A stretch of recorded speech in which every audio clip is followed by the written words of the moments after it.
Hello, and thank you for stopping by Britain's Hidden History. If you are interested in finding out the version of British history that used to be taught in the schools, that used to be widely accepted, and is known as the authentic history of Britain, then you have come to the right place. Were the Britons descended from Troy? When did the Trojan Wars happen? Are the lost tribes of Israel alive and well and living in Wales? Is it possible to read hieroglyphics using Welsh, using Camero glyphics? The birth of Western Christianity, did that take place in Britain? Was the Trojan War in Cambridge?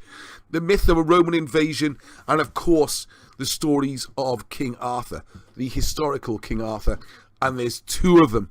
We look at the works of Wilson and Blackett, people like Fomenko, Velikovsky, all these different sources, Clemens Beaumont, Anthony Thom, looking at the ancient history of Britain, how the star mounds, how things are laid out by astrological terms, all the way back to ancient Assyria, right up until about the 7th, 8th century, well, up until Norman times, really. And we can even look a bit at the myth of that. So, if this sounds like the sort of thing you're interested in, please join in. Join this rapidly growing community. There are so many people out there researching, coming back with amazing finds, both from the books and from the places.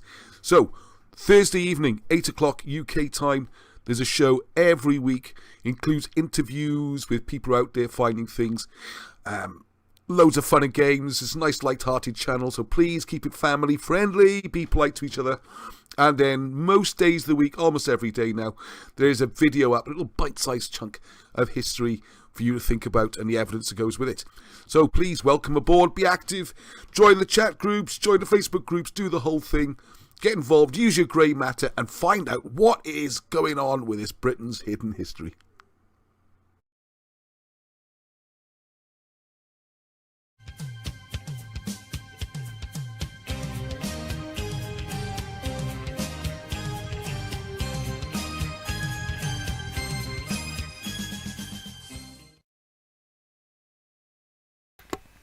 Well, hi everybody, welcome. Yet another live show from Britain's Hidden History. Always a pleasure to hear Ross speaking, isn't it? Guess what? We've had rain. Finally had rain after maybe 7 weeks of a long, hot, dry spell here in South Wales. But it's raining now. Well, not right now, but it has been raining. And we've had a full day of it as well. 7 weeks of dryness, that's almost unheard of in South Wales. Well, today we have our usual mixture of the boys' music. We've got a closing photo music video with Natalie Eleanor, local lady, local to me. I bumped into her in Tesco's the other day, and she likes the sound of my photos accompanying her singing. On the show today we have the Summertime Ross rerun, and that's our main feature, and also a video short from a new contributor, Michael Tomberlin, who offered to animate some of Ross's 10-minute or less video shorts, to add a little bit of his own input to them. So that was very welcome. As you know, we've been advertising the fact that last week Angie announced that she's organised the creation and sale of PDF books of the three big it's a bit of a mouthful, 3 big black books, and also Arthurian Rex Discovered. Let's take a look at the Camero glyphics website.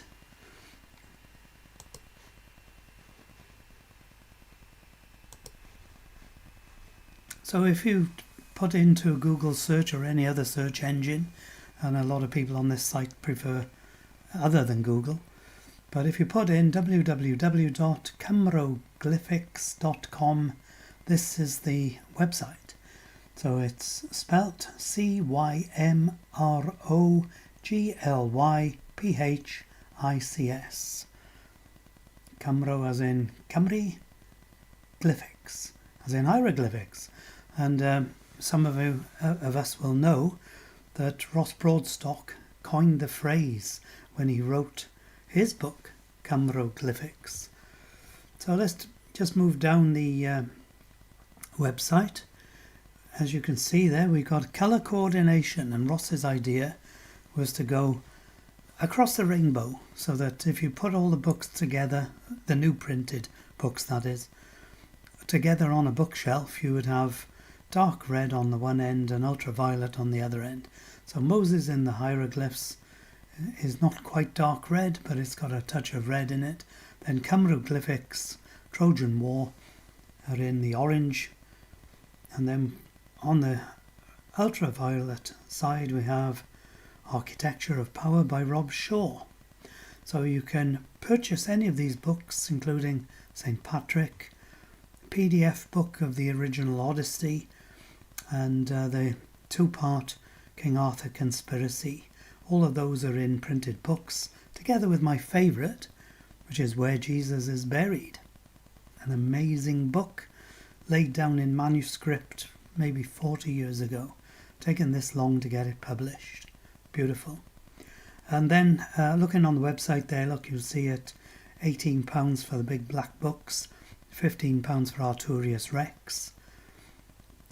The PDF books, newly put on sale by Angie. Well done, Angie. So you might be wondering if it's still worth having, what does Ross call it? I forget the word, it begins with the letter P. Paying monthly onto the YouTube channel. Praetorian, is it? No, that sounds like the Romans, doesn't it? He says it in his opening gambit every time. You can be a member on varying prices, and if you're wondering, is it still worth being a member? Well, you get access to all the videos, and there's a massive wealth of videos on the site, but you also support the work that is still unfolding. For instance, Angie's just been to London, and if that's connected with the Watkins bookstore, then it's part of the work that is still unfolding. So as we move from the website back to me, back to this show, don't forget that the tickets are on sale now for the live event, which is in Bedwas, Workingmen's Hall, on the 9th of September. And it's there for all the BHH members, supporters, to gather together and meet up with each other.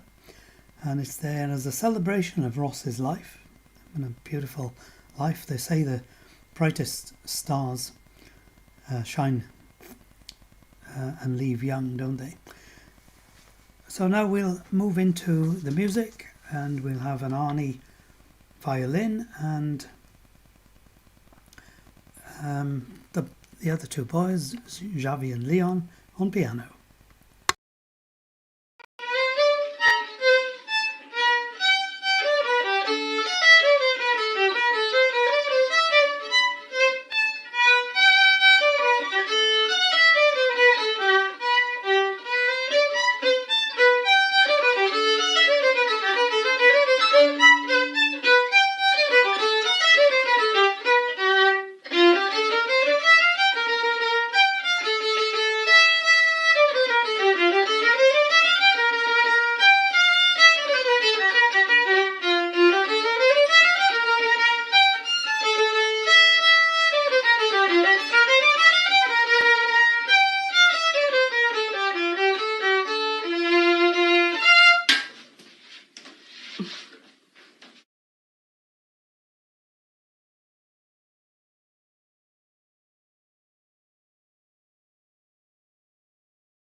Live shows are brilliant, aren't they? And there's me loading the next video up, and of course the minute you click on a YouTube it starts playing, doesn't it?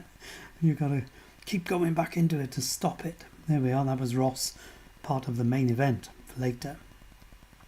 So in the comments on YouTube channel during the past week we had our usual batch of interesting comments, and following up from what we were talking about last week in the comments, we've got Ivian Wynne Williams, and he says, in response to Marshall's excellent suggestion of Avery for the site of Brad-Ych-Ych-Ych-Hirion, that's going to beat me every time, sorry about that, Ivian. There is a hill near the temple known as Wadden Hill, and was the site of an ancient Brythonic Caer. In fact, it lies just above the Stone Avenue, looking down on the circle. English historians and etymologists suggest that Waden comes from Weeden. Waden, W-A-D-E-N, comes from Weeden, W-E-A-D-O-N. Or Weeden, W-E-D-E-N, and Wadden Hill, W-A-D-O-N. Complicated, huh? They state that it is almost certainly from Old English, W-E-O, denoting a hill marked by some heathen site. Heathen, that's us Brits. Some heathen site. What if it was known as Dun or Din Gwaedan, G-W-A-E-D-A-N, in our prehistory? That would be incredibly significant, in my honest opinion. Thank you, Ivian. Enlightened Turtle says, the stream was an instant classic, a real awakening video for me. And there was a whole bunch of comments similar to that about people loving Ross's work, which is why we're doing the reruns. They'll never go out of fashion, I hope. Arnie, that was great, and it's great to see the talent developing. I don't think anybody responds to the comments on YouTube, but keep them coming, as individual BHH supporters will reply, and this may lead to interesting debate. You heard that before.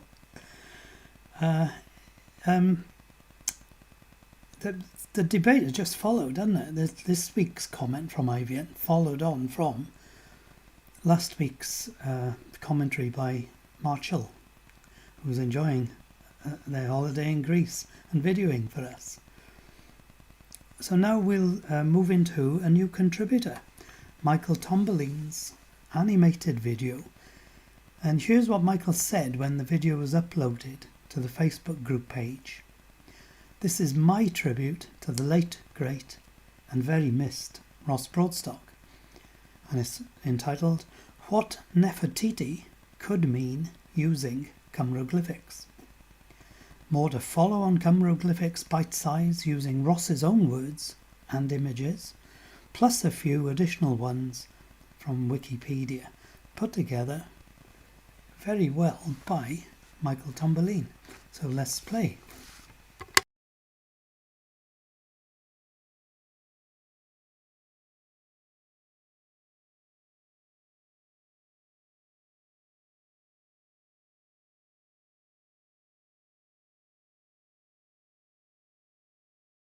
Give you a wonderful gift, the Jewish Book of First.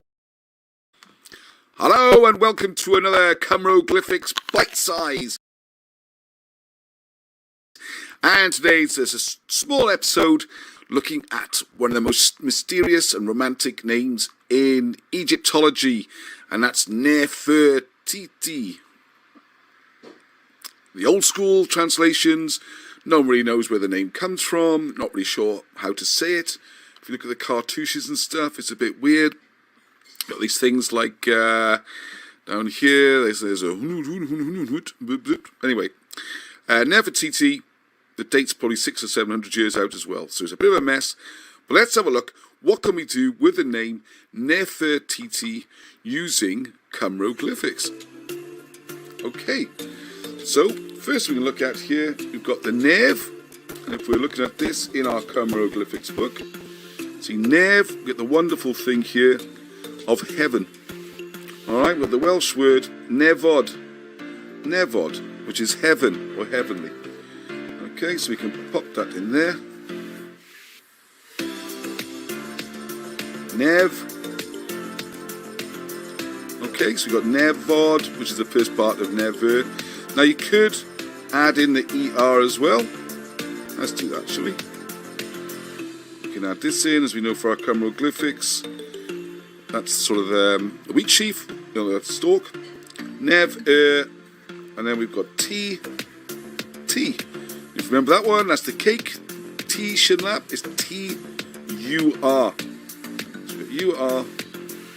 You are Nefertiti. Alright, now if you remember, anything times 2 in Welsh, 2 is doi, like un doi tree, 1, 2, 3. And doi and do, phonetically, almost the same. And whenever you see 2 of anything, something repeated, it infers God, or sort of supreme. So we get God there. So if we break this down, it's wonderful. We got heaven, heavenly, she is, could actually be he is as well, but there we are, he, she is, and not gender specific. You are, and then we got God because of the TT.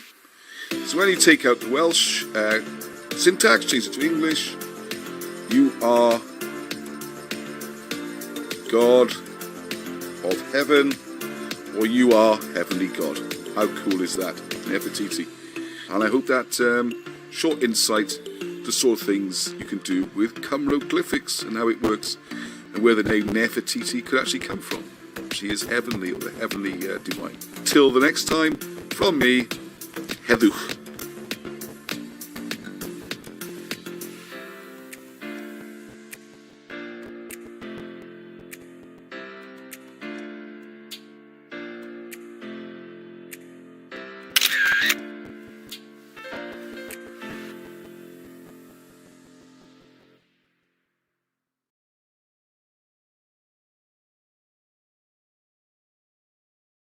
Imagine you're booking a summer holiday to Spain with your family, only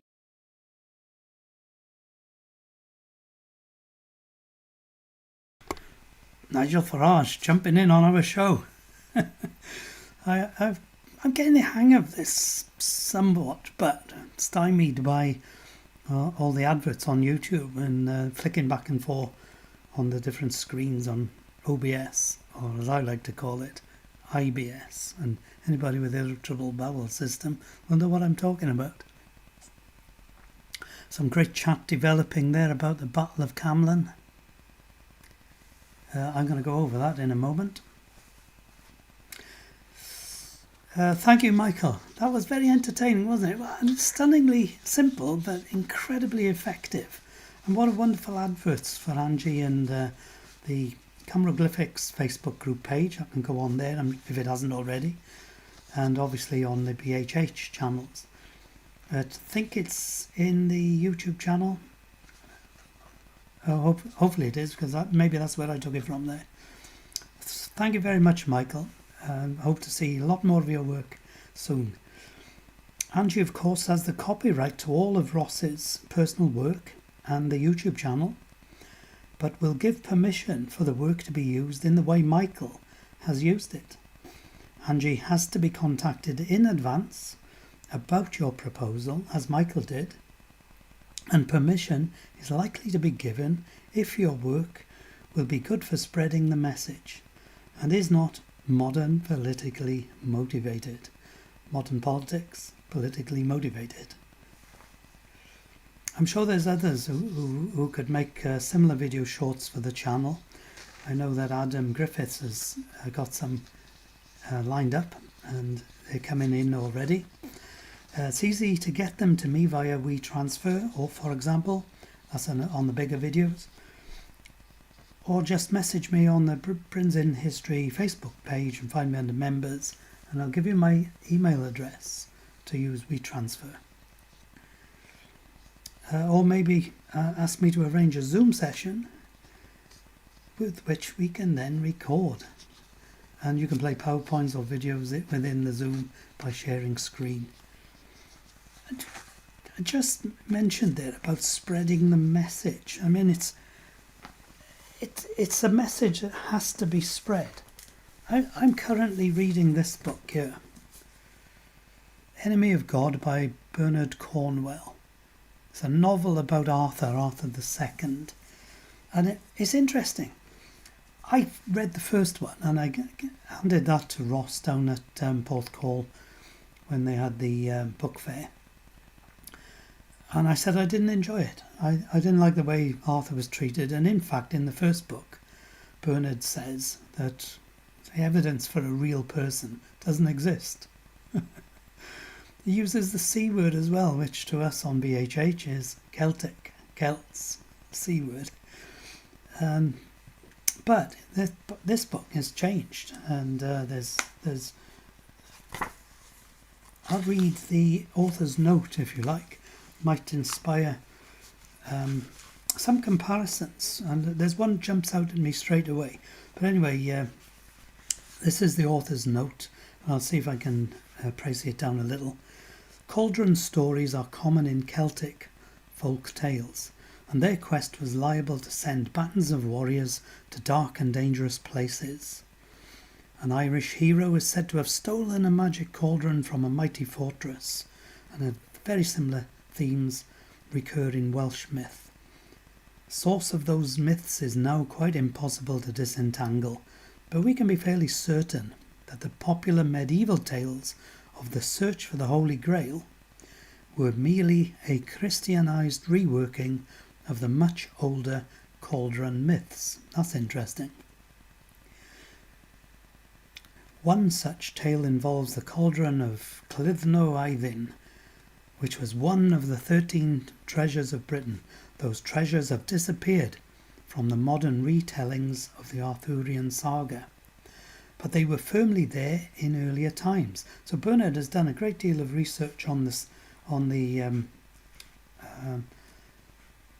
novel, if you like, version of the Arthurian story, which is probably a lot of French in that retelling. The list of the treasures varies from source to source. Cauldrons and magical treasures tell us that we are in a pagan territory, which makes it odd that the later Arthur tales are so heavily Christianized. Was Arthur the enemy of God, as in Jesus? Some early tales do indeed suggest that the Celtic Church was hostile to Arthur. Thus, in the life of Saint Padden, Arthur is said to have stolen the saint's red tunic and only agreed to return it after the saint had buried him up to the neck. Yeah, try that one on that big fella. I'm not sure about that. Arthur is similarly supposed to have stolen Saint Caranog's altar to use as a dining table. And indeed, in many saints' lives, Arthur is depicted as a tyrant who is only thwarted by the holy man's piety or prayers. St. Cadoc was evidently a famous opponent whose life boasts of the number of times he defeated Arthur, including one fairly distasteful story in which Arthur interrupted during a game of dice by fleeing lovers, and it goes on. This Arthur, a thief, a liar, and a would-be assaulter, is clearly not the Arthur of modern legend, but the stories do suggest that Arthur had somehow earned the strong dislike of the early church, and the simplest explanation of that dislike is that Arthur was a pagan. Or it's just writings of people who wanted to make themselves look good. We can't be sure of that any more than we can guess what kind of pagan he was. The native British religion Druidism had been so abraded by 4 centuries of Roman rule that it was a mere husk by the late 5th century, though doubtless it clung on in the rural parts of Britain. But you can see where that's going. But he goes on to say that the Arthurian legends are Welsh tales, and Arthur is an ancestor of the Welsh, while his enemies like Cerdic and the Ale Saxons were the people who would come to be known as the English. And it seemed right to stress the Welsh origins of the stories. Not that I can pretend that the Warlord trilogy is in any way an accurate history of those years. It is not even an attempt at such a history, merely another variation on a fantastic and complicated saga that has come to us from a barbaric age. Yet it still enthralls us because it is so replete with heroism, romance and tragedy. There we go. There's a lot of fighting there between later people with religion and earlier thoughts. And no mention of the British church, which I thought was apostolic, but I'm not 100% sure if it is now. I think it's agnostic now. I'm reading in Arturius Rex discovered. It's an agnostic. The interesting there though about saints. Well, these were former knights and warriors and kings. Saint Theodosius, Tudrig, retired king. So I don't know if it's quite right what Bernard is saying in the middle of that there, but he's obviously done a lot of research and an incredibly entertaining author. And Ross actually took me to task on me saying that they weren't good books. And basically he said, yeah, they are good books and well worth reading. And there was only 3 of them because maybe Bernard Cornwell didn't get any profit in comparison with Sharp's rifles, etc., out of the Arthurian period because the establishment was against the Arthur story and they didn't want it retelling in any form. Maybe. So that's what Ross thought anyway, and Bernard Cornwell then went over to stories about the Saxon, wasn't it, which is Kingdom. I think it's all the Kingdom stories. So that's very interesting. But one thing I'm reading in that book is that Arthur deployed a shield wall that we've seen so often in the TV dramas like Kingdom, and what we heard about the Norman Breton invasion of 1066.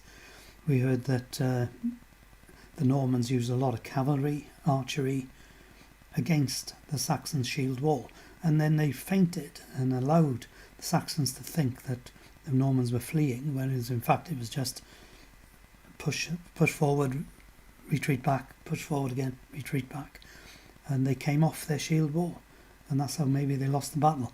But that book there of Bernard says that Arthur was using shield wall. The spearmen were all part of the shield wall. Shield wall was the British form of fighting. Now, talking with Bob Morgan, he doesn't follow that opinion, and he sent me an email when we were talking about Keith Price's work on Caerau, which was Pencastle. And this is what Bob Morgan said: Saxon versus Briton, Briton, battle tactics. At least since the Roman invasions, the Britons had steered away from fighting large set-piece battles, preferring to fight defensive and guerrilla campaigns utilising chariots in the Roman times, and by Arthur's time, high reliance on horses and cavalry. In contrast, the Saxon shield wall was not only successful in defence during set-piece battles, but also in attack scenarios. The Britons, Welsh in South Wales, had strong coastal defences with forts sited at key ports, inlets and guarding estuaries, backed up with a fleet of ships and boats. If these defences were breached, invariably they would scorch earth all of the Glamorgan Vale and coastal plain and retreat back to the hill forts that guarded all of the routes into the upper valleys and mountain tops. From there they would conduct a campaign of continual raids and harassment, utilising guerrilla tactics with small fast-moving forces, often on horseback. using their detailed knowledge of the hills, unassailable flank and valleys. They were invariably impossible to dislodge or conclusively beat. And take a look at the marches, the border area, which you'll find the same sort of topography there as well. And the Malvern Hills look pretty spectacular. We did a drive over them over the weekend and came over one hill, and the view in front of us in England, so it was all on the English side of the border, a peaked mountain in the distance. Incredible colours on the fields, and the light show was superb under broken cloud. So there we have it. Now we think we're ready for the main. I think we're ready for the main video. Before I play the main video, let's have the boys playing piano.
They're great as well, aren't they? They're all very talented boys, and they're playing cricket as well as at the moment. So let's play the main feature for tonight, which is Ross's number 26. And there's a great preamble into the video with chat with the boys. I loved it. You had to keep that bit in. So let's go over to that right now then.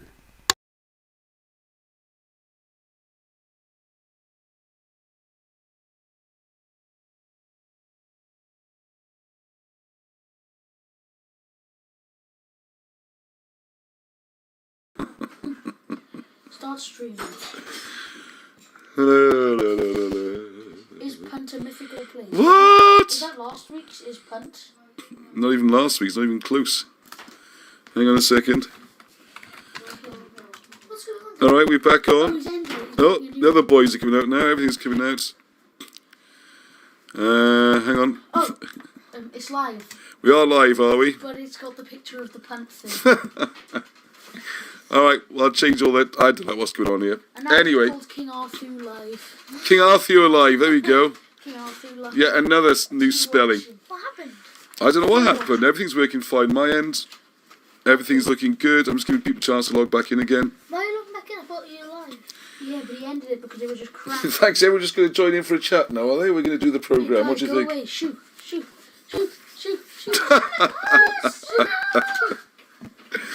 That's all right, you can just join in if you want. Everyone's come to have a little chat to see what's going on. Right. Are you logged back in again, are you on? Yeah, I'm logged on. Okay, let's give everyone a chance to catch up a minute. Because it was going so well, and then for some reason, I don't know, sound stuff didn't work. And there's some really good stuff I want to get on to. So I'm going to push on. And if you want to watch it again some other time, hello to everybody. I'm going to push straight on. People hopefully will hear this bit. So we're just talking about King Arthur. Oh, people are logging on quite quickly. Ah, good. Yeah, people getting used to these disasters. Right, okay, so what I want to talk about there. And minimum lag. Minimum lag. Oh, it's working great now. I've gone to ultra low Like latency. 5 It's all working brilliantly. It's like the DVD extra. Here we go. Extra, yes. Right, okay, so what we're saying is there that Arthur was crowned by Dubricius, who, I'm taking this, people who didn't watch the other half.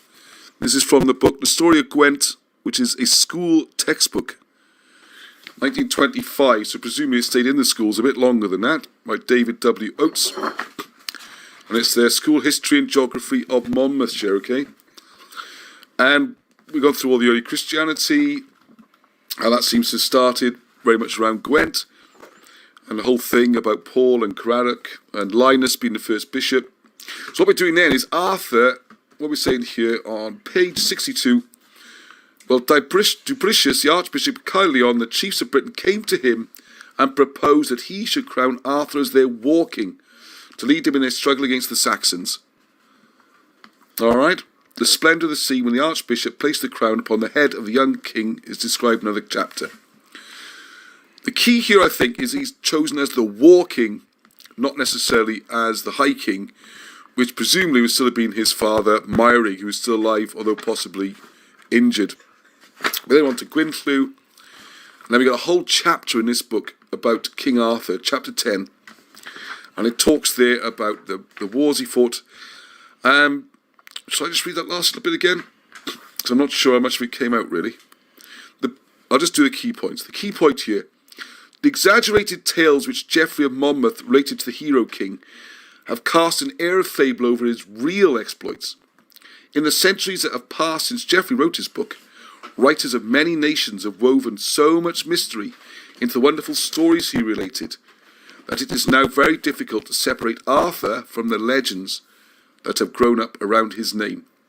They are not, however, without foundation, and we must endeavour to remove the romance which has sprung up around the reality in the story of the hero king as it's been handed down to us. So the point to make in this book, there was a real historic king. We've got details of him. I won't go through the battles again. Details of battles. We've got the story, his wife Guinevere, as it's spelt here. How she was kicked into touch. All that stuff. Modred, the Civil War. How sad Arthur was. A king fighting against his people is someone fighting against himself. That's the historical Arthur. South Wales, King of Glamorgan and Gwent, or at least the King of Gwent in this book. And all the fantastical stuff which has come on. Thanks for coming back on, everyone, again. Hopefully it's working better now. Not really sure what happened there. Very strange. So anyway, right, so we're coming on then.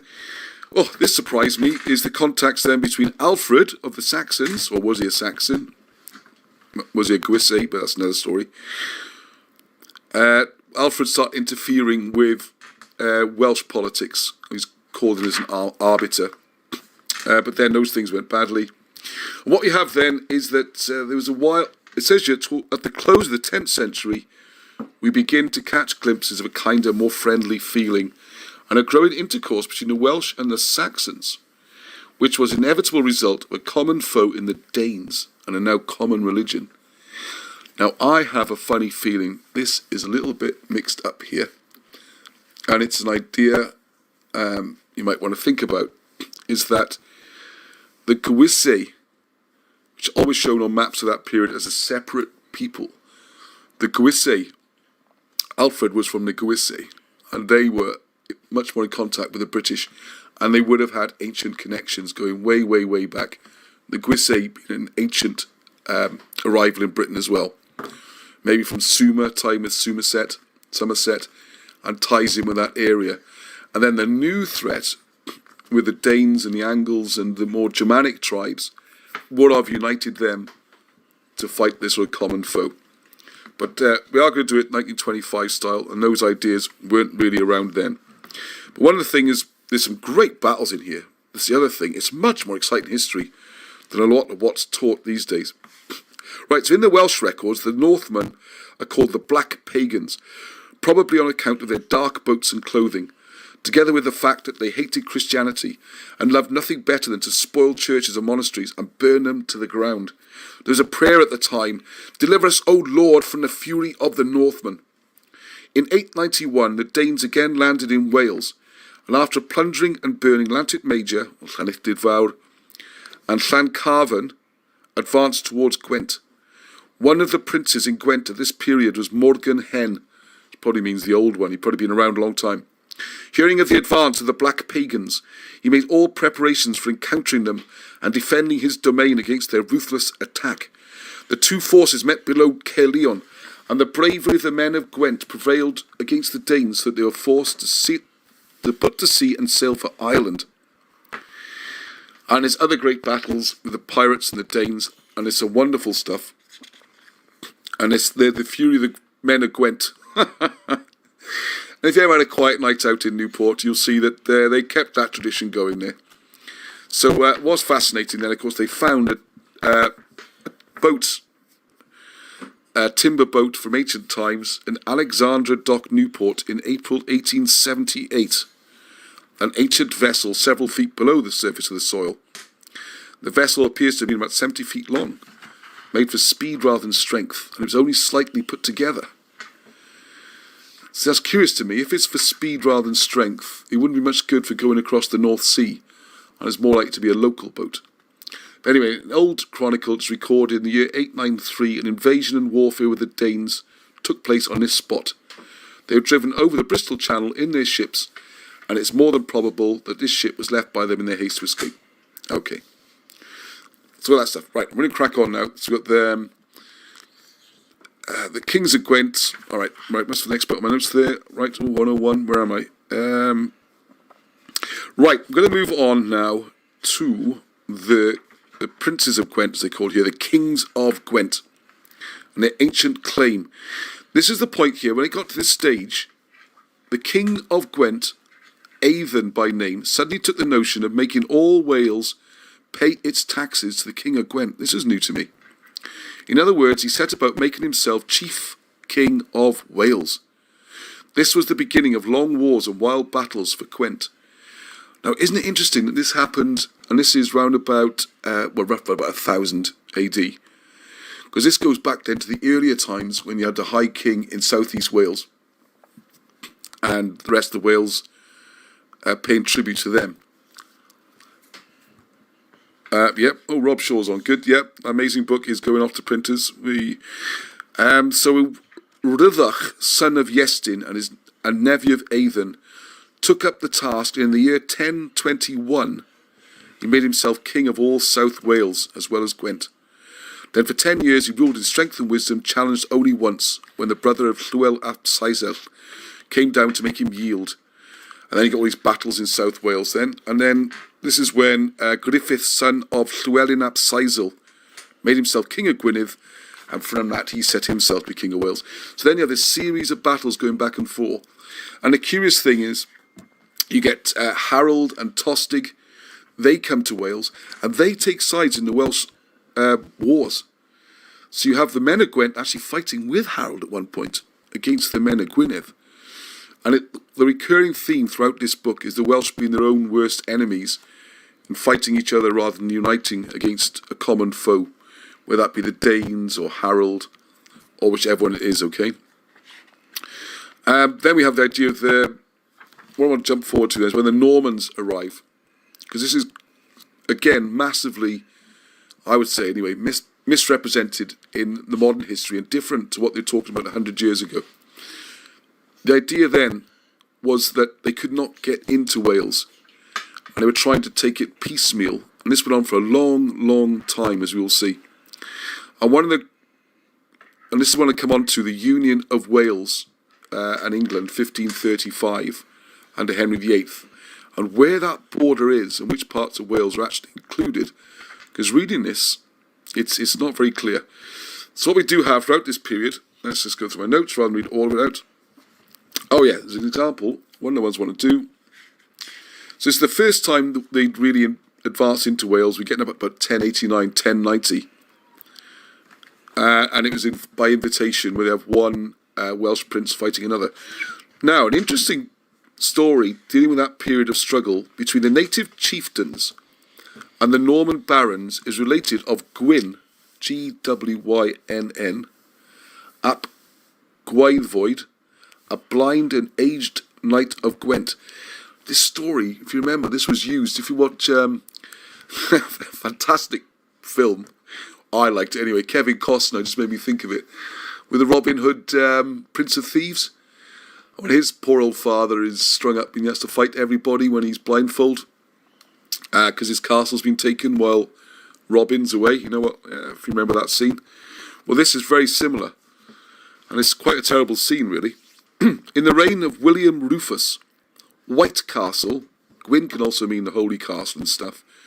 In this instance, or White Castle, Gwyn would seem to mean the Castle of Gwyn, all right? But anyway, the White Castle was held by Gwyn. And during his absence from the district, before I give the story, I don't want to keep interrupting it, but the castle was held by Gwyn, and there's loads of examples in here where the castles were already in place and held by Welsh kings, Welsh rulers. You have people like the Normans coming in and taking castles. Well, how can you take a castle if it's not already built? It's logically nonsense when you think about it. So in the reign of William Rufus, White Castle was held by Gwyn, and during his absence from the district, a Norman baron, thinking to take advantage of his age and blindness, seized the castle. On his return, Gwyn appealed to the king for permission to fight the Norman with a sword in the dark chamber in the castle tower. The king gave his consent, and the Norman, unable to see his blind opponent in the darkness, smote the air vainly with his sword until he fell before a thrust from Gwyn, who thus regained possession of the castle. Please don't come out. Please don't come out. They still sound, don't worry. It is from a mistranslation of his name that the castle is called White Castle. Because Gwyn is I explained this. Gwyn is a Welsh word meaning white, but Gwyn is a man's name, has another meaning, not white. So this would be Gwyn's Castle or Castell Gwyn. So there's loads of great stuff in here. I recommend the book. But it shows there was a struggle going on, an ongoing struggle. Then we got the development of the bow. That was a Welsh thing. Hey, another one that people might know about. There's I want to talk about Raglan Castle, because this came up today by complete coincidence on the Facebook group. Someone said something about Raglan Castle, and I was just reading about it in here. And to the left stands the hexagonal keep known as the Yellow Tower of Gwent, surrounded by a water moat. In spite of the serious damage to which the castle was subjected after the siege, it's still in Norman times, I think. No, we're a bit later, 1280. Described another chapter. Sufficient of its former magnificence remains in the grand staircase, great hall, fountain court, and numerous stone fireplaces to give us a good idea of the home in which the Lord of Raglan lived. So tourists have still been attracted there then, okay? Now, another thing, just to throw in again with an Irish connection, another Irish connection, it does tie in what we were saying earlier about that fort in Dublin. Much later now, we're not talking about the invasion in the 400s. Much later is when you talk then about the first invader of Ireland being Strongbow, who was the Earl of Pembroke. He married into a Welsh family, became Earl of Pembroke, and took Welsh soldiers with him to do that invasion of Ireland. Yeah, it's always known as Anglo-Norman, which is bizarre when you think about it. It's just about Norman and definitely no Anglos involved. You find a history book which talks about the Welsh-Norman invasion of Ireland, I'd love to see it, because I've never heard of it referred to as that. It's referred to as Anglo-Norman, but the Anglos, nothing to do with it. And the Normans, maybe a handful were Norman, and even then, they making their claim via marrying into Welsh royalty. Another interesting here, tying in with Rob Shaw's book, which has got mentioned there, and we're looking at what happened to Charles I and his execution, and then the Great Fire and the plagues and the banking and the law changes, all this amazing stuff that happened. There's another place there that mentions that this castle was also, in later times, for 20 years, the prison of Henry Martin, one of the judges who condemned Charles I. On his death in 1680, he was buried in the chancel of the church, but his remains were removed to the body of the church at a later date by an excessively loyal vicar. So Charles II was one of the people he's trying to track down. Right, okay, I have to jump through some of these bits here because we got another. I know they don't read very well, but there's big print on this book. You've got a chance. And the point I want to make there, up until the 10th century, the British Church had remained maintained, I'm doing this from memory, its independence from the papacy, from the papal church. So even then, we're talking about a separate British church to the Roman church, okay?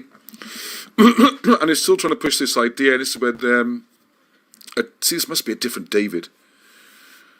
Oh, they talk about the bishopric, about, yeah, the Archbishop of St. David's. Oh, so it's not the original David. Right, okay, it's another bishop.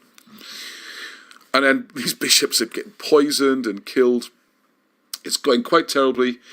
And then one of the areas we want to research into, and I'm hoping that someone in Italy can help us here, who might be able to ask for the Vatican libraries information on this, because this is where we get now into the charters, the land of charters, which might sound a bit dull, but in there you've got written evidence of a lot of these historical events happening and things around Arthur. There's a staff apparently gifted to Alfred, a Welsh on it. Thank you, Anthony. That would be interesting to see. Sorry, I'm getting this thing test. I can't see the comments. Yeah. Right, so in... so let's read this little paragraph here because it's interesting, okay? In the previous chapter, hang on, let's just throw it one. Yeah, in the previous chapter, we have seen how the Norman barons seized the land and divided it amongst themselves. This is Welsh land now, Gwent, and a lot of the property of the Bishop of Llandaff. That bishopric was enormous, right up into Herefordshire. Whether it was the property of a Welsh peasant or prince or of the church. In the year 1108, oh my God, it's 9:20. When Urban became Bishop of Llandaff, the condition of the church in the diocese was deplorable, and he immediately set to work to maintain the rights of the church and to prevent further spoliation of church property. He found the great robbers of the church lands were Robert de Chandos, who had seized Caerleon and Goldcliff, and Walter de Clare, the baron who possessed Llanfair, Caerwent, and other places. Urban remonstrated with them in vain, and failing to move them by words, he proceeded to excommunicate them, and sought the assistance of the Pope. And then we got Pope Calixtus, gave Urban all possible assistance. To King Henry, he sent a bull commanding him to assist Urban, at the same time commanding Ralph, Archbishop of Canterbury, to see that justice was done. Right, I'm going to whiz through, I don't want to do so late. See all those things there, the Welsh monasteries, and it confirms in here that the Welsh monasteries at Atlantic Major go back at least to the 6th century. And the Pope supported this role, and that's what I like to see is the, if you like, the papal bull, all right? Right, okay, enough to whiz through now. Okay, so you've got different monasteries through Gwent, and all the things are going on there. And now we come on to Geoffrey of Monmouth, which of course is important for us because he's the person who a lot of the British histories come from. And in here, he's treated as a proper historian in detail. There's no ridicule or anything. He explains there's some dramatic stuff added, but how the book was written and his sources and where it came from. And I'll just do a little... Geoffrey's history commenced a new epoch in literature, opening for all Europe the hitherto unknown and inexhaustible wealth of Celtic romance. Geoffrey of Monmouth stands at the beginning of the age of the new chivalry, wherein the knights were famous for feats of chivalry, and then he goes on about the dramatic side of it. But he does talk about the historical. There's so much in this book. Then we got all about Henry II, how much time he spent in Wales, and how that was all part of the politics of the time, and how the Welsh provided the armies, knew the crucial things in the to and fro. Hang on, which ones are going to jump to? Let's do it. Hang on a second. Yep, the invention then of the Welsh longbow is mentioned in here, and how that was used to devastating effect to beat the Normans, and how the fighting was going on. Now we're well into the 12th century now, and this idea that everywhere in Wales is just Norman just doesn't tie in with this, what was being taught 100 years ago. And there's something here about the Welsh warbow, the longbow, William de Braose testifies that one of his horse soldiers, in a fight with the Welsh, was wounded by an arrow which passed through his thigh and the armour with which the thigh was encased on both sides, and then through the saddle, mortally wounding the horse. Another soldier had his hip, also sheathed in armour, penetrated by an arrow quite to the saddle, and on turning his horse round received a similar shot in the opposite hip, which fixed him on both sides to his seat. Such splendid fighters were the men of old Gwent. What were you doing this morning, huh? Archery. We were doing archery this morning. I should put a picture up. We had a long bow and we had a recurve bow. Thank you to Eric, if you're watching, Eric. Thank you for introducing us with a £60 bow, and man, the power, and there's a lot of research you can do into how those arrows work. Anyway, let me go through King John, and how King John ended up in Wales a lot of his time, and the manoeuvring that went on, the politics. Simon de Montfort was in Wales, and William Marshall. These are Welsh or British armies that were being used to fight these wars. They've become famous in history, but these connections are not mentioned at all. We can go into more detail, and I'd strongly urge people to get the book. Another thing which was news to me was the fact that they actually took Welsh monks to Ireland. They constantly fed this story that everything came from Ireland regards Christianity. You had William Marshall, a famous commander who fought all around Europe. And again, if you look at the film, I wasn't so keen on, what's his name? The Aussie, Russell Crowe, the Russell Crowe Robin Hood film. William Marshall's a big character in that. He's very important. And he fights against when Prince Louis from France comes over. Yes, there was actually a King Louis, never seen on any Kings of England, but he was there. So William Marshall, who was the general, established the Abbey of Tintern Minor. So Tintern, the place where Teichfelt, named in honour of the king on the River Wye. So William Marshall the Elder established the Abbey of Tintern Minor near Wexford in Ireland, Tintern Minor, which is supplied with monks from Tintern.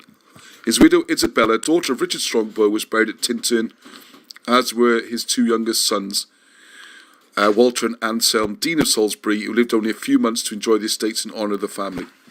And then all about Simon de Montfort. And if you don't know Simon de Montfort, the War of the Roses, he was the kingmaker, the key guy behind a lot of this. Actually, Warwick was the kingmaker, but Simon de Montfort, key character, right? And what I wanted to do is put a map up so you can see the east of Wales, which is Gwent, and where that joins the west of England, the West Country, and Oxford's not far away. And that area is really the centre of Britain. That's the centre, that's where the battles take place. So in 1258, the barons met at Oxford, and under the leadership of Simon de Montfort told the king that they would no longer endure his misrule. A council of the barons was formed, in whose hands the government of the country was placed. Simon strove hard to maintain the rights of the people, but it was a difficult task on account of the jealousy of many of the barons. The king, urged on by the barons who remained faithful to him, resolved to make an effort to regain his power. War broke out in 1263, when Simon marched to attack the Lord's Marchers, who supported the royalist cause. The Lord Marcher were also enemies of the Welsh, and Llewellyn attacked them on the other side, and though he had entered into no friendly alliance with de Montfort. As a result of this campaign, many of the barons deserted Simon, and the royalists became the stronger party in the marches. Simon, however, marched against the main body and inflicted a crushing defeat on the royalists at Lewes in Sussex in 1264. The king and his son, Prince Edward, were taken prisoners, and Simon de Montfort became master of England. All right? I've read all this stuff. That's a history I'm very interested in. But the fact that all these armies now were being raised in Wales, and that's where the key fighting was taking place, I don't know, maybe it's just my ignorance, but not something that's made a big thing of. Then you got the setting up of the early parliaments, okay? So we move on a bit further in the fighting, and of course, a lot of people have been killed and things. So Gloucester, foreseeing that this quarrel must end in warfare, left London before the Parliament had broken up, and proceeded to fortify and strengthen his castles, which in this district included Newport, Usk, Monmouth, Trellick and Cardiff, He then devised a plan with Roger Mortimer to set the prince at liberty. The king and his son are being held in Wales. So he devised a plan with Roger Mortimer to set the prince at liberty. Leicester and his prisoners first came to Abergavenny and then removed to Hereford. Here some of the royalist barons were allowed to visit the prince and the whole plan. And if you don't know the story, Edward's going out for a ride every day, and one day on his good horse he bolts off, and there were some soldiers ready to set him free, and the whole war get going again. And then you go back to the wars around. Then you got Edward I, Edward Longshanks, and the whole conversation during all this is to point out that the line of castles goes as far as Cardiff, and it's the Gwent line and the major river there. And this is a big part of it. And the other thing to note here is Wales is still a separate country. It's absolutely separate. It's not overrun by Normans. The Normans have got a border on the edge, and further in is not Norman. And the castles and that you see, quite often they are mounds rather than Motte and Bailey, or quite often they're actually Welsh castles. See how many star forts you can find. J.H. You're talking to William Marshall, an amazing life. He did. William Marshall is well worth studying. Yeah, the Battle of Gethley Gare against the Normans suffered their greatest defeats in setting foot on British soil. 2 great battles have been fought in the year 1094. Thank you, T.O.G. Derry. Yeah, there's a few battles in here. I haven't had a chance to cover them all. Where the Welsh gave some real hammerings to first of all, the Norman armies, then the English armies. And then you've got Edward struggling in Wales. Oh, you all right? Just counting the lag. Oh, I thought you were waving at me, okay. And another castle which I'm not aware of, excellent, if you can see that, I hope you can see it, is Newport Castle. So can someone put in the comments how much of Newport Castle is still visible? Because when we were in Newport, we were asking for places to see. Remember we went that time, a couple of years ago? And we were hoping to see places of interest, and I think there's not much left there of this, is there? And that seems a terrible shame. So then you've got King Edward and Edward II having particular problems. So Edward marched through Gwent and was notably entertained by the Earl of Gloucester. The fine castles in the district engaged his particular attention, especially Caerphilly, Cardiff, Newport and Chepstow. During his wanderings on the Crusades, Edward again made new ideas and new architecture. And it talks about Newport Castle. Now so Edward II then became a fugitive in Gwent. And it's in Gwent that he was captured. Right, so then we got about... one other thing I want to throw in. While we're on Edward II. It's caught my eye. Are you aware, if you've read Wilson and Blackett books, you might be, and I've mentioned it on... Okay, we're still alive. It's not showing any viewers on here. Is it working at count? Yeah, it is. Okay, yeah. All right. Is that... Wilson Blackett show you exactly who William Wallace is. Wallace is a corruption of Welsh. He was Welsh. And his claim to the Scottish throne goes back through Llewellyn. And if you look at the Scottish kings and the Stuarts, they claim their claim comes through the House of Gwynedd. So that's why Robert Bruce and William Wallace and Balliol's the other one, isn't it? Those three all married into that same family and all had rival claims to the Scottish throne. Now something which backs this up a little bit here on the same sort of subject. So Gaveston was one of the favourites there. Yeah, so he says here, Gaveston was the first favourite of King Edward II, okay?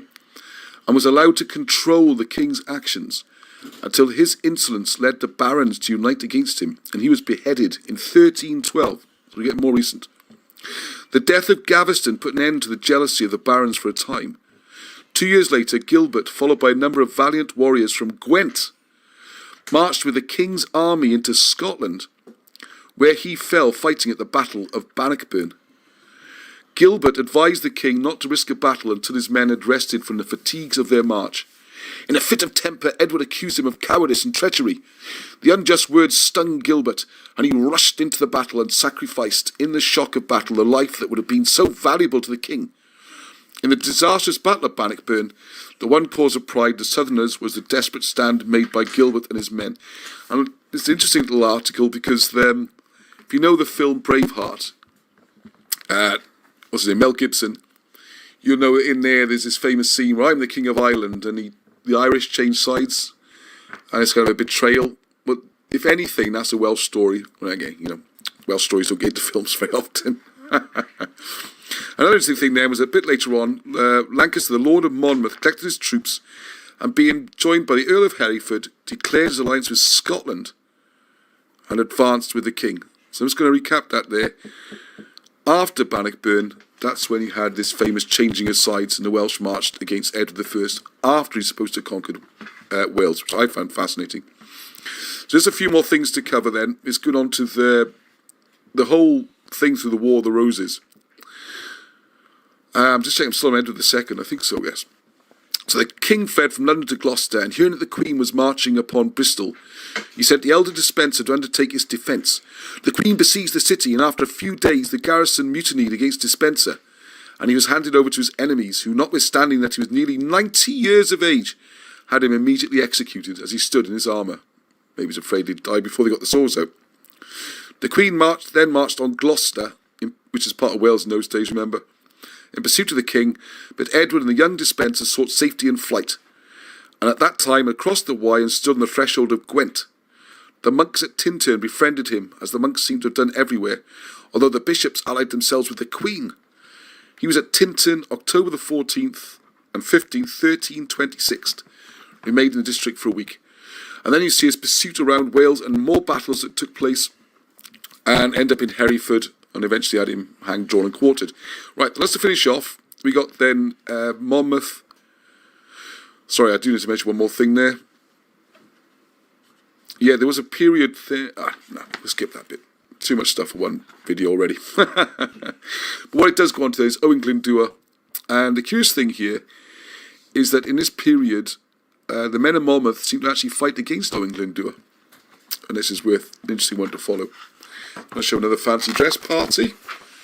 The goodly folk of Gwent having more fun. Alright. Oh, Arnie dear. Yeah. Sorry, could you ask someone to go to the car and get one of the new boxes, please? Yep, the new boxes. I want to show the new boxes and finish. Nothing in the box. Oh, let's show the box. boxes. Yeah. So then we come on to the Welsh claim to the throne through the Tudors, and the thing I want to get to finish this is the 1536 Act of Union. Sorry, it's a Black William. The Civil War in Gwent. All this is massive. Let's make sure I get the right pages. Oh yeah. So Wales is still independent. Owen Glyndŵr, there was an independent Welsh Parliament. The Civil War all over Wales, okay? And we're talking then both civil wars, really. The War of the Roses and then the later Civil War with Charles and all that kind of stuff. Hang on, where's my Act of Union?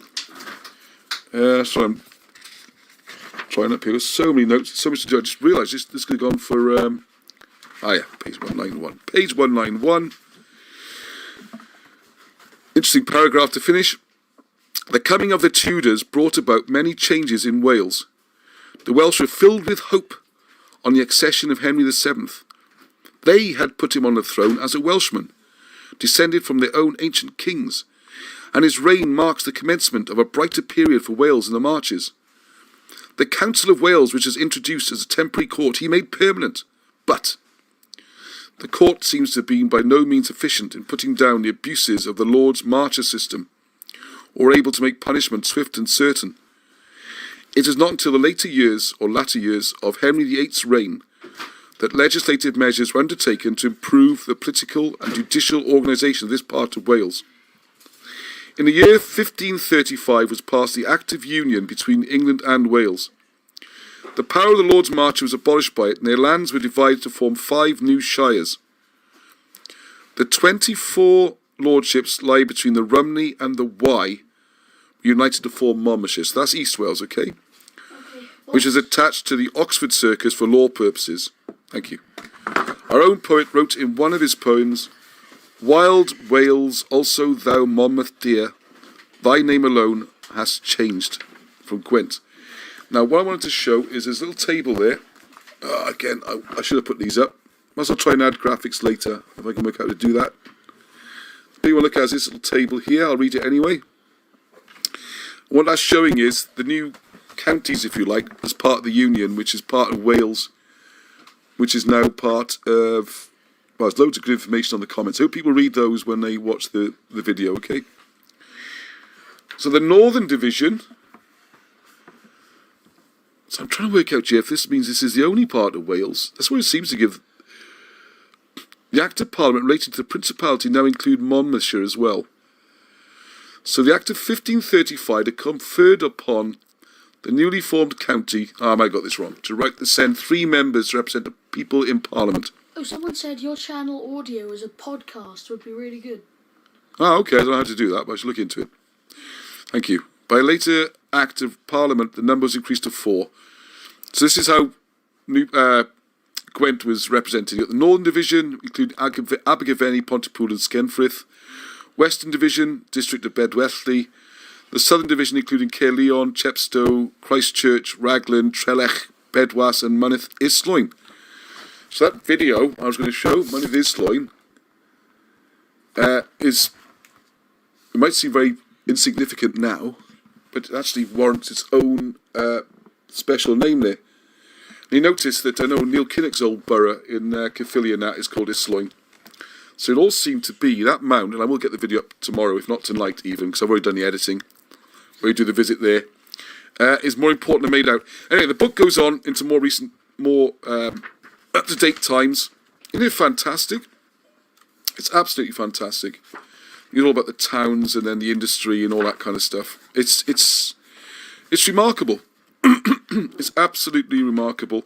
And I haven't even covered everything. I didn't mention the Welsh long... Oh, I did, yeah, the Welsh longbow. Oh, yeah, Edward II was... I'm just going to go through my notes I made.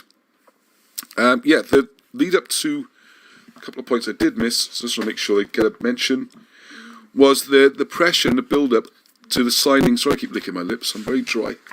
My fingers. That was leading up to the actual build-up to the Magna Carta, came from pressure using the armies from the area of South Wales. Done the Battle of Bannockburn and the Welsh changing sides and all that stuff. Oh, Henry V. There was one more. One more I want to mention. Is it the connections there with Owen Glendower and that? They came into the battles with Henry V and Henry IV. They actually had them at their mercy at one point. And you have Henry V, who was present at the Battle of Shrewsbury in 1403, where he's wounded in the face by an arrow. I think people are aware of this, because you look at all the pictures of the kings of England, they're all front on apart from Henry, side on, because he had this terrible gash. The following year, he's appointed lieutenant of the marches and was sent into Wales and his father to put down the rebellion under Owen Glendower. Unlike the fighting princes of Gwynedd, Owen Glendower had not been taught to regard the sword before all else. And his love of learning and that's great, and all the stuff, but Owen Henry V and the battles he lost against the Welsh as well. So I remember what I was supposed to mention about Henry V now. Sorry. What it does mention in this book as well is then how the Battle of Agincourt, how many famous people like David Gamm and people like that were there protecting Henry V, keeping him alive, and they were the ones knighted, giving their lives to win the battle. It was a big part of the battle. All right, but anyway, enough of that. I hope you rather disrupted run through. Well, loads of comments and that. I think it's going okay. Have you thought about uploading the audio as a podcast? Okay, thank you. I might try and do that. Yeah, because there are no pictures anyway, were there? Mighty Mr. Ronson. The Mighty Mr. Ronson. Oh, yeah, the Mighty Mr. Ronson. Yeah, more guests, yes. Islwyn is Illid. Well, Anthony, if you want to say more about that, that would be good. And I do want to get more guests on as well. But this week, a lot of people are asking about the story of Gwent, and I really want to cover it and do some other parts. Yes, we are back. Hello, Monica. Right, okay. So there's a quick update on some other things that have been happening. The good news is there are beautiful boxes for the Gwent game are back. You can see that on the screen, so that's rather nice. These are lovely quality boxes. So the games are all there, the pieces, everything now. We have some upgraded boards which should go in there. So they're going to be excellent. What else we got to mention? The book Architecture Powers going through, along with the other books. Loads going on, so make sure you visit the website. Remember to support. And thank you, Lone Star Leo. And thanks to all the emails and that I've been having. I'm starting to catch up. It's been a shockingly busy few weeks, and things hopefully now with Rob's book out and a few other things done. The Camero Glyphics second edition is almost ready to go to print. The game's done, a few other projects, start to spend a bit more time, be a little bit more organised on the video. So thank you for bearing with me, and as we try to get this all together. It's my island. Yes, that was the quote from the film, wasn't it?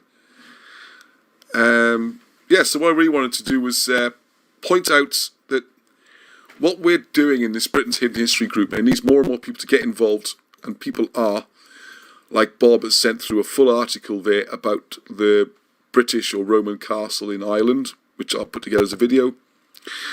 People like Dick C have sent me loads of information, and people are getting involved. One thing I would like to ask people to do is, at the moment, I don't know all the details, but there is a movement going on in the Welsh Assembly to make Welsh history a compulsory part of the curriculum in the schools, which would seem an excellent idea. I dread to think what version of Welsh history they're going to be promoting, but there you go. It's 20 to 10, it's way too late.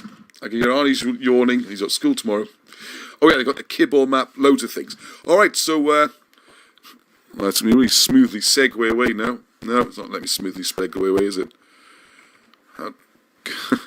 So, thank you very much for your patience going through all that. And let's go out with this one, I think. And until the next time, with my very best wishes, Heddwch. Enjoy the music. I'll keep the chat open a little bit longer. I can see people are having good conversations there. And what should we leave up as an image?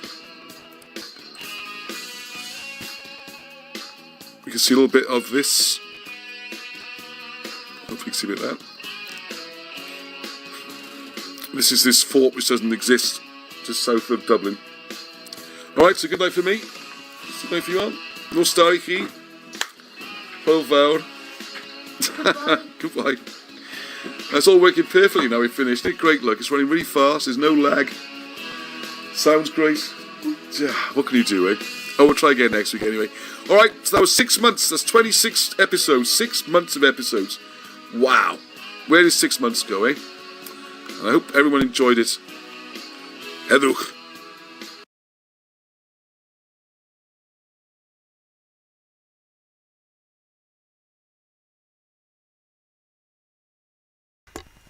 Six months, wow.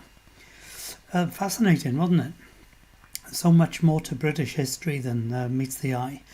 And it seemed a bit Welsh concentric there, but what we're saying also is that the English, Saxons, whomsoever, weren't totally conquered by Normans either. You know, nobody gets to see the true history of the peoples of these islands. That's the bottom line. Hidden, rewritten, destroyed, and applies also to true English history, which, you know, when they talk about Britons, it's mostly the West. I'm not sure about the Troy part of it, but English could well have come from the Iceni tribe, Isinglass. So, you know, that true history needs revealing as well. And Scottish and Irish histories also. And I love the way they beat back Vikings, etc. A little bit easier than Bernard Cornwell's version of beating them back. So, I too like archery. I did it when I was young, 20, 21-ish. Can't remember. I had a medal for Wales though. I was in the Talbot Green Field Archery Club, and we were the only field archery club in Wales. So whenever we played a team from England, or if we played England, it would be Wales v England, and I was the only one who turned up in one particular category. So I was guaranteed a medal. But what I didn't realise was that they actually said that if I hadn't hit a particular score as a minimum, I wouldn't have got a medal. Well, I got my medal. I can remember on the top of one hill shooting an arrow, and it landed out of 3 arrows. The one arrow landed within a couple of inches, literally 1 or 2 inches, to the exact dead centre of the roundel, which is about 4 feet wide. So that's pretty good shooting. The other 2 arrows probably totally disappeared in the soft ground. They just go. There was a guy in that club who used to fire proper longbow. So powerful stuff. 60 pounds breaking. What they say is called breaking weight. So a longbow would be 90 pounds breaking weight. The bow that I was firing was 35 pounds breaking weight. So 35 pounds push with your left hand, 35 pounds pull with your right hand gives you 70 pounds when the string contracts and lets the arrow fly. So with a longbow of 90 pounds, that's 90 pounds push, 90 pounds pull. This is 90 pounds of a deadlift, and the cast then is 180 pounds behind that arrow. That is phenomenal. I do like Bernard Cornwell's descriptions of the Cressy, Agincourt, etc. campaigns. Very, very interesting. Well, there was other things in there. White Castle is interesting, wasn't it? Gwyn. Named after a man, maybe. So let's have a look at today's chat, if I can flick through it. So we started off talking, that was Chris Stewart talking about the Battle of Camelon. I'm not sure if I understood that to be Camlan, but it's spelled Camelon. And there's a place that sits on the Antonine Wall, which is one of the Roman walls, isn't it? Nancy says she's very glad that the video is being published because she came across a book talking about Arthur being of the Veneti tribe, tribal Arthur. There's probably more than one Arthur, isn't there? And maybe there was 5 Arthurs. There's definitely Arthur 1 and 2, the main 2. But there's a third one that comes up very regular. Rhythmistic says, hello fellow Trojans. And he's very glad that we're keeping it going. Yep. Nefertiti using Hebrew breaks down to heavenly divinity. Very close. Yeah, which pretty much agrees with Ross.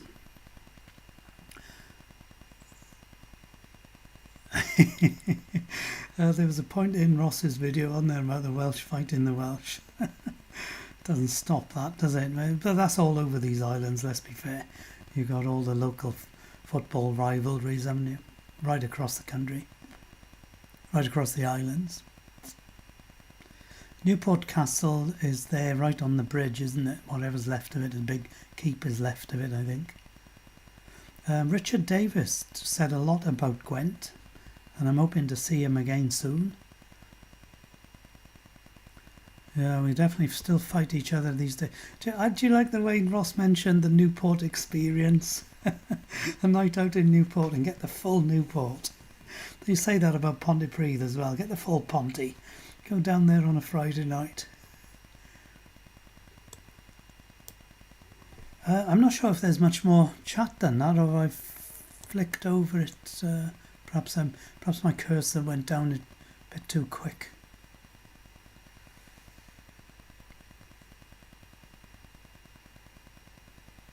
And Lords of Avon is having dreams of finding old stashes of weapons or coins.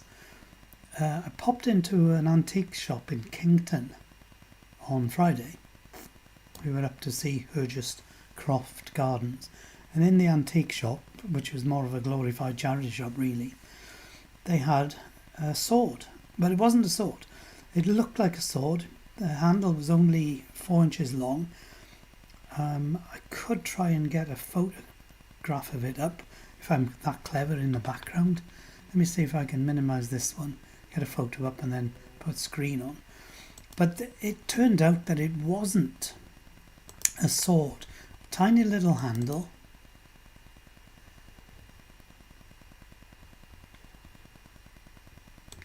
But a blade of about 14 inches, maybe more, quite thick, still quite sharp.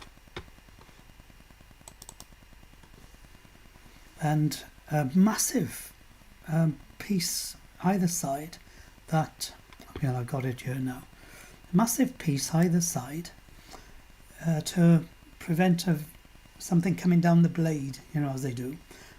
Like you have the cross piece on a sword. But the handle, which as I say was only my fist size, which is small, had wood inside it. So it must have gone on the end of a pole, and maybe it was like a Japanese samurai naginata, like a pole sword. Maybe for taking out horses' legs. The weight on it was quite profound. Let's have a look, see if I can find it.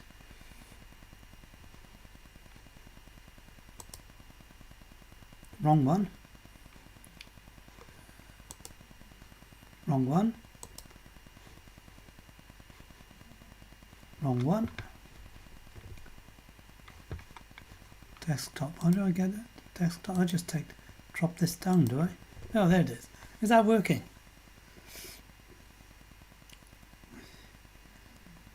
Yeah, there might be a need for a little bit of editing there. What do you think? They didn't have a clue what date this piece of metalwork came from. But look at the width of that barrier against something travelling down the blade. So that was about 18 inches long. Very heavy.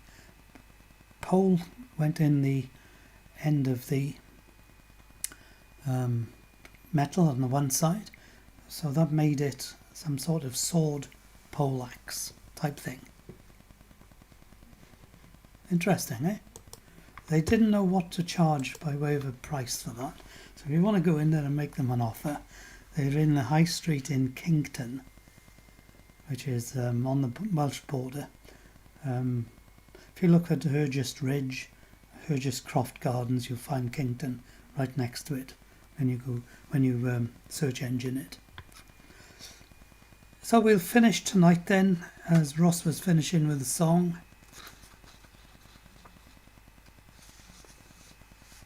I've chosen another Natalie Eleanor video, which is the lady in my choir who often does the solos, and she does her own videos under Natalie Eleanor. This one I've set my own photographs to. Hope you enjoy. I think we've heard it before, but for those who haven't, please enjoy.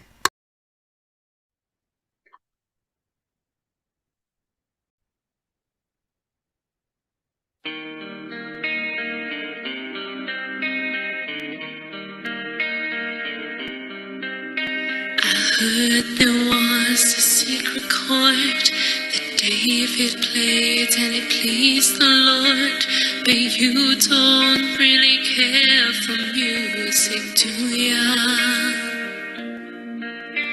Well, it goes like this: the fourth, the fifth, the minor fall, the major lift, the baffled king composing hallelujah. Hallelujah, hallelujah, hallelujah, hallelujah.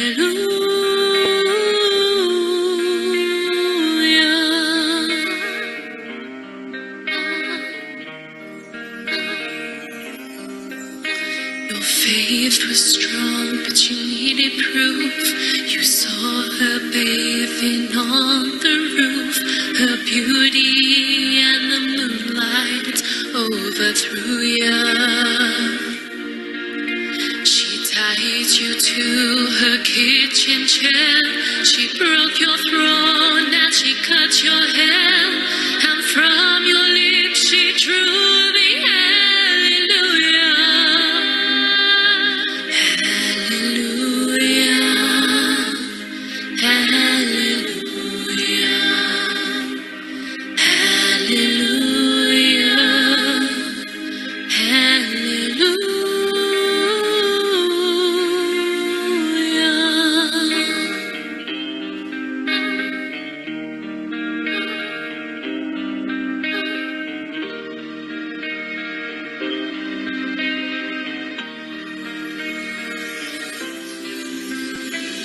Well, maybe there's a God above, but all I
Hallelujah.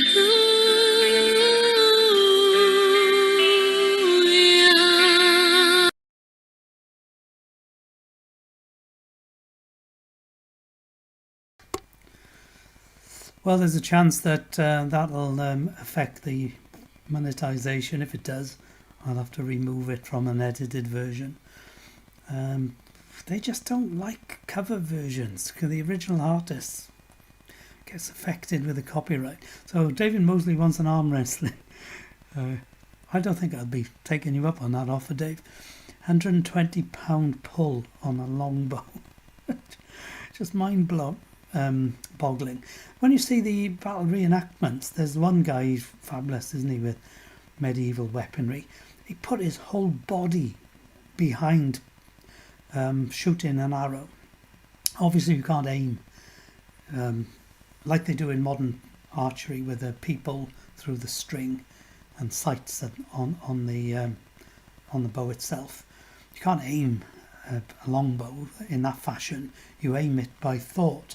You know, there's the target over there and you feel it, and they practice so much that they did that quite easily. But when you put your whole body behind it, it really is a case of just throwing yourself into it and off the arrow goes. And if that hits anybody, that's just remarkable. But I like the Chinese films as well, when you see DVDs of them made in China and their ancient fighting, if you like. And they lie on the floor on their backs and they pull the string with both hands, and they use both feet to hold the bow up, and so that must be incredible as well. And then you got crossbows, and then you got the Roman invention of a machine gun that disappeared from history for how many years? 1800 years before a machine gun came back by way of invention. But the Romans had a bolt firing mechanism, didn't they? One after the other, and they just load it, and it automatically, as long as you keep cranking it. And that spear head that I had the picture of, Avon, I'm not sure the full, Lords of Avon thinks it may well have been a boar spear for taking down charging razorback. Maybe.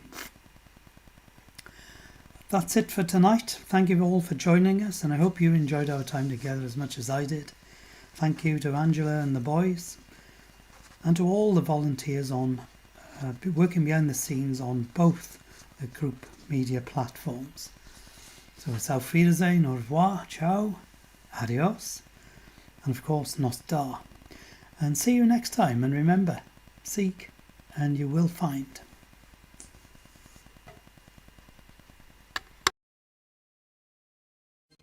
Thank you for watching the video. I hope you enjoyed that and found it informative. Britain's Hidden History Group has so much more going on our YouTube channel. The one you're watching now, there's a live stream, 8 o'clock UK time every Sunday. We speak to people like Wilson and Blackett, reprint their old books and help produce new ones. We go researching to the tops of mountains all the way down to the bottoms of caves. Busily recording the books, you can listen to them as well, and looking at mysteries and working out what we're not being taught in schools and preserving it, because the physical and written evidence is rapidly disappearing. You can also find out how to read ancient writing and hieroglyphs using the Welsh language. It's amazing. There's a Facebook group where this is being discussed. Along with a website, you can buy the books and help us. Also, as you can see, there's now a Patreon page where just a few pounds a month will make all the difference in trying to keep the project going and preserve this history for future generations, and also to find out for ourselves what is going on, what is Britain's hidden history. So until the next time, heddiw!